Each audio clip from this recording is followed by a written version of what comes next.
Now, the last presentation of today is by Nick Greger.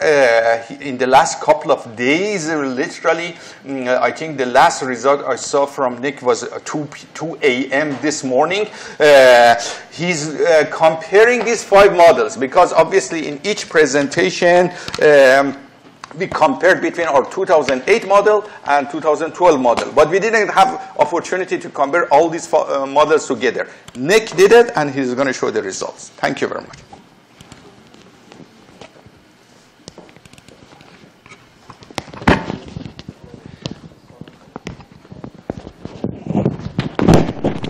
So 2 a.m. was partially right. I was able to add Norm's latest model today in the back of the room. So. I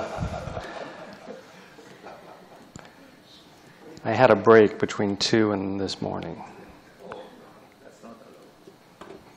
But while this is loading, let me just say,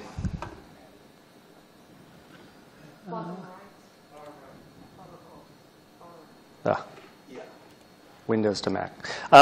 So you've just spent the afternoon listening to the 5 developer teams come up with their preliminary draft models, the GMPEs. And what I was tasked to do this week was to sort of take those models in their write-up and come up with some comparisons of the 5 models. So a lot of the previous teams have shown their comparisons with, say, their 2008 models and how they changed and how things are different, how things are similar. I was given the task of taking their write-ups and deciding and making some comparison plots of how the 5 between themselves compare. So that's what I've done. To start off with, I was trying to sort of mimic what was done in the 2008 earthquake spectra paper that Norm was first author on sort of comparing the models, making summary plots, comparisons, and things. And so this is just a table of the parameters. Now, some of these parameters have been revised from, say, the 2008 versions. Some of them are new. Some of them have been changed. But it's, in general, just a quick summary of sort of what is going into these models. So from a practitioner sense, these are the types of parameters you would need to estimate ground motion. Some of them are obvious, such as across the top, the magnitudes. They all use moment magnitude. Top of rupture, as we've heard today, is something that is important. It's now in 3 of the 5 models. There's stylo faulting for all the models. 3 of the models now use dip, and as we heard this afternoon, the Cho and Young's model is actually for smaller magnitude events. It's a new functional form, a new parameter in their model. Down dip width, now some of these parameters, I should say, only get applied when you're in the hanging wall term, or the hanging wall effect, not for just general, say, strike-slip motions. There's a different variety in distance metrics that are used between the models, whether it be an RUP distance, a closest distance, a JB distance, an RX distance, or RY distance, which is something to do with the hanging wall that Norm has in his model. For the hanging wall models, I've put in parentheses here for the BSSA model, the RJB, because as we've heard, that's sort of a proxy to approximate the hanging wall effect, and I'll show some comparisons of that. And then going across the next one is the VS30. Now, for the preliminary models, not everyone had the site response aspect of their model coded up or put together in a draft form. So what I'm going to be showing is a comparison across the models, all for VS760. As you've also seen this afternoon, some of the models were for just PGA 0.2 and 1 second, and some of them were for the full spectrum, like we saw Dr. Idris had just done, from 100 hertz out to 10 seconds. So to simplify things, my comparisons are going to be for those 3 spectral periods, all out of VS760. They still have some depth-dependent terms. As we heard earlier as well, this hypocentral depth and whether or not that's going to end up in the final models, that's a new parameter. And then there's a notation of what VS30 was used for the reference rock. So for my comparisons, I did basically 3 simple cases. The first one is probably the easiest one to think of. It's just a vertical strike-slip fault. I'm going to show attenuation curves from magnitudes 5, 6, 7, and 8. I'm going to go out from distances of 1 kilometer out to 200 kilometers.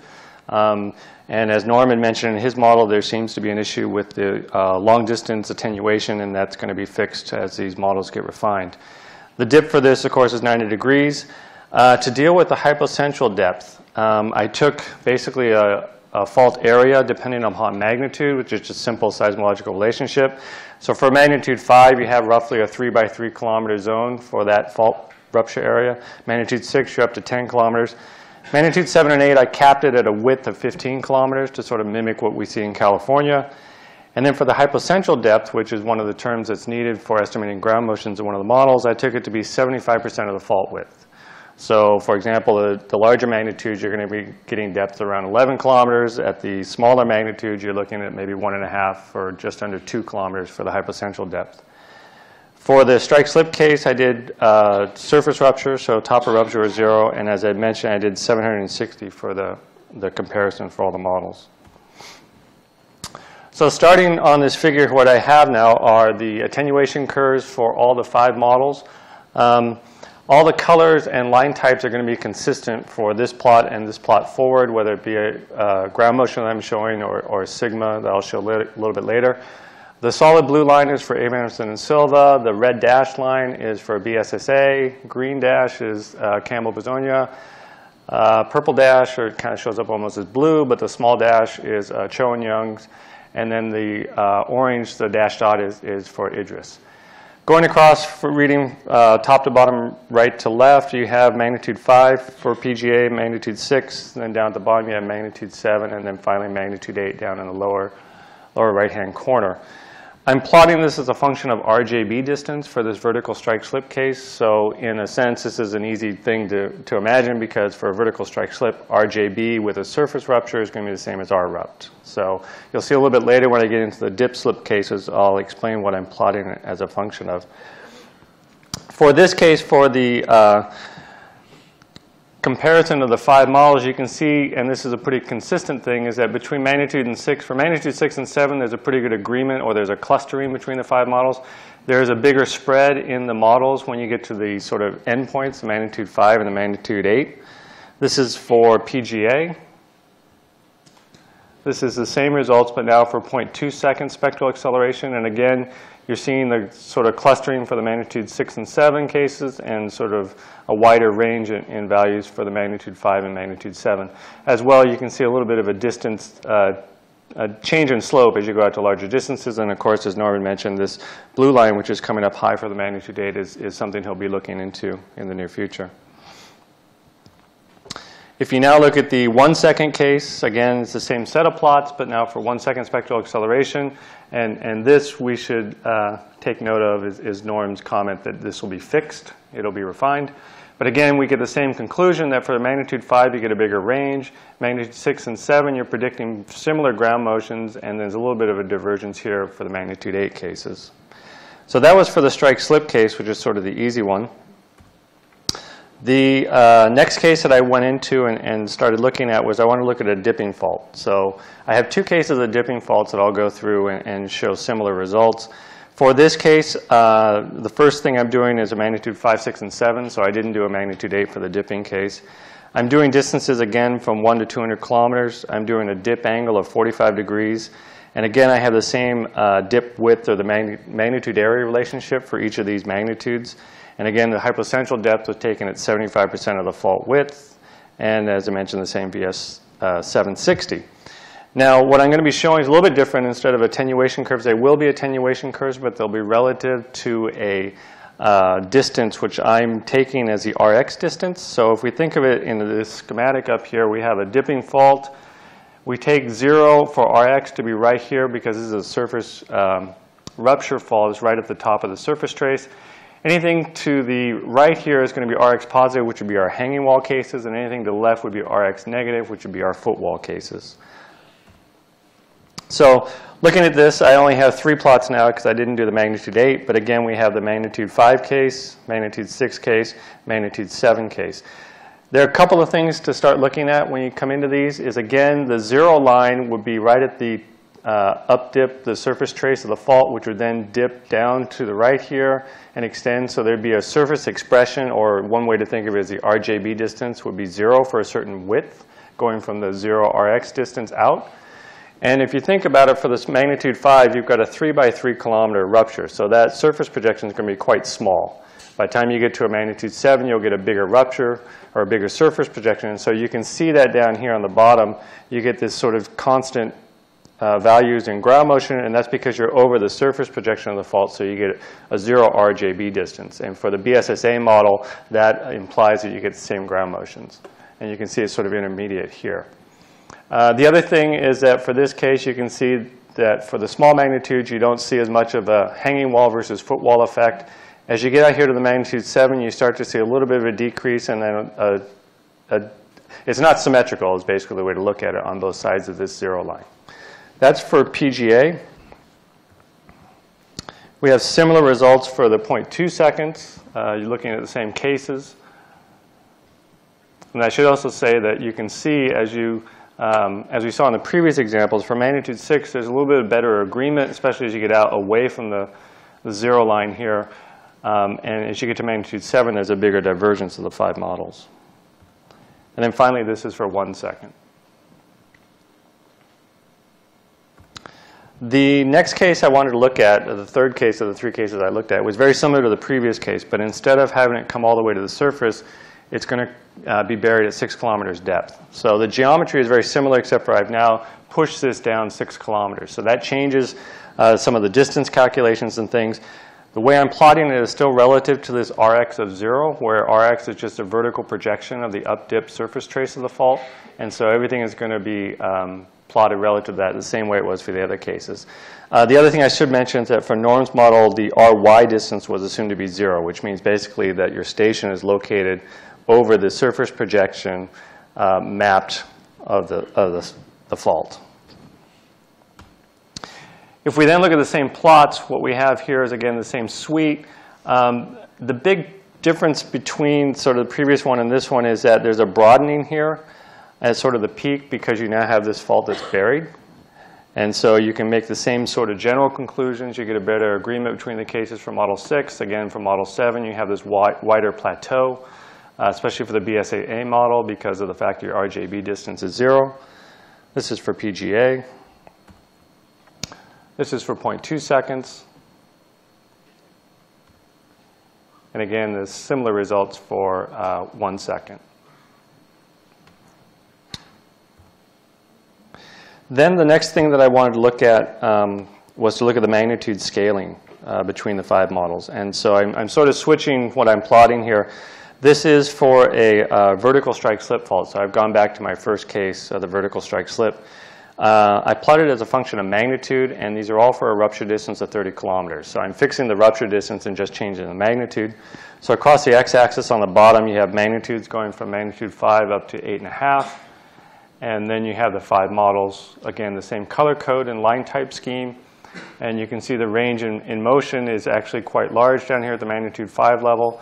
By the time you get to magnitude 6, they sort of tighten up, and then they start to fairly similar as you get out, and then up at magnitude 8 or so, they start to expand again. This is, again, for PGA, 0.2, and then 1 second. So you see a big expansion here at 8.5 for 1 second.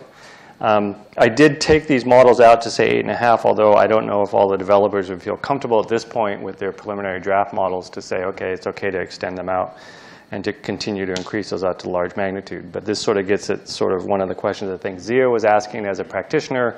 How do you propose that we actually apply these in cases where we need to go out to those distances and magnitudes? Now looking at the sigma values, this is a plot showing the sigma values again for PGA, 0.2, and 1 second as a function of magnitude. So it's very similar to the previous plot. These are again for a vertical strike slip with a distance of 30 kilometers. And what you can see is there are some models that have a magnitude dependence. So you can see the Abrahamson and Silva, the Cho and Youngs, and the Idris have a magnitude dependence where they're higher at the small magnitudes and they decrease and become constant at about magnitude 7, 7.5 plus. And then the other 2 models are constant overall magnitudes. And then going from PGA to 0.2 to 1 second, the sigma values are very similar. If I plot those same sigma values, but now for a fixed magnitude, magnitude 7, as a function of rupture distance, you'd probably be very hard-pressed to see a difference here in the values, but there is one model that has a very slight distance dependence. I should note, and you can probably see it best here on the PGA one. There's a little bit of divergence here between the green and the purple and the thing. I should note that I would expect that these would be more pronounced if we did other VS30 values. But like I said, I was doing basically what I was given, which was 760 meters per second, rather than, say, just making comparisons of 2 of the 3 of the models. that's what I have so far. Thank you very much. Questions for Nick? Questions for Nick? About the comparison? Yes. Oh.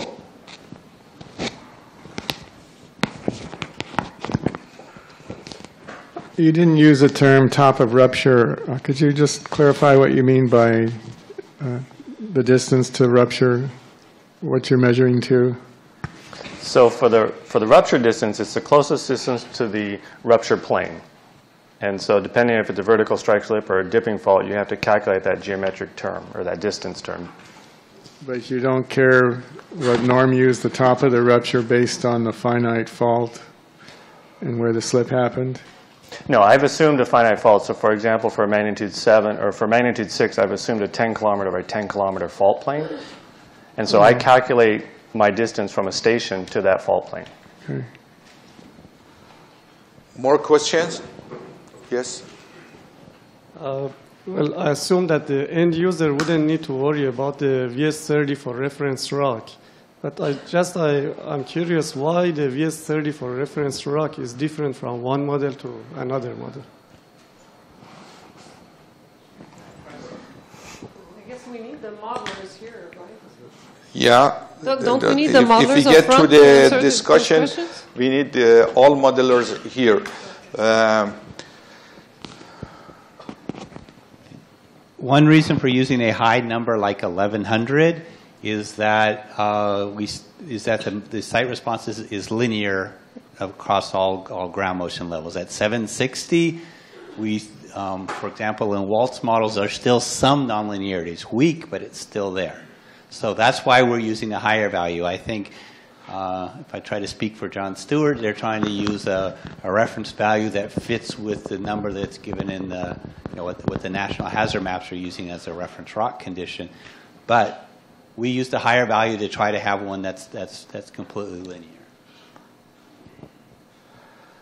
Okay, question for Nick before getting to discussion. Is that, no, okay. We'll get to the discussion in a minute. I want to make sure that if you have any questions or clarification for Nick. Yes. Well, it's not for Nick, but it is in his slides, and I was just curious, as one of the practitioners, about the consistently higher sigma on the BSSA model. Okay, so I think we are getting involved into the discussion, which is fine. So I'll ask Nick to stay here, but I'm asking the developers, GMP developers, also come here to instead of back and forth. Please come here. All GMP developers, come here, please. I have including a question Brian. for Nick.